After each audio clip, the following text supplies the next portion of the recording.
Hi there, we're on the 8th hole at Moralton Golf Club, 575 yards and a tight fairway. All your brain is seeing is the trouble. Your monkey brain is telling you do not hit the ball into the trouble. Happens to us all the time and it affects our golf shots. A great example of someone who was negatively affected by this way of thinking was Rory McIlroy in the 2011 Masters, where he was in that final round. He was clearly in the lead and then his game went pear-shaped, and he quite clearly reported that what he was saying to himself and the pictures he was seeing in his head started to dramatically change compared to what he'd been thinking about in the previous 3 rounds, and he was starting to tell himself don't go left, seeing the ball going left, and obviously this wasn't helpful for his performance.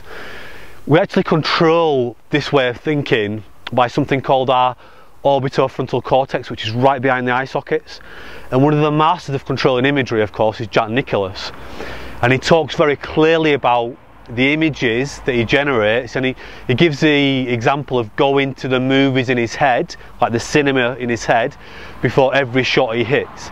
And he talks about seeing where the ball's going to land and how it behaves when it lands, and seeing that ball then almost fly back in reverse back to his feet, and then he sees himself making the kind of swing that he needs to generate to get the ball where he wants it to go.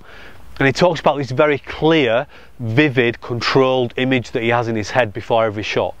And that's the exact type of strategy that you need to use on a hole like the 8th here at Moralton, because your brain, your monkey brain, is going to keep telling you where you don't want to hit the shot.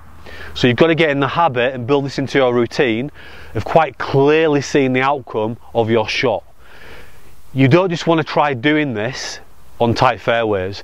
You want to practice using this imagery, controlled vivid imagery, all the time. And it starts on the practice ground when you're practicing your game. So if you want to shoot lower scores on the golf course, get better at controlling that clear vivid imagery and integrate it into your pre-shot routine. This will help you to shoot lower scores.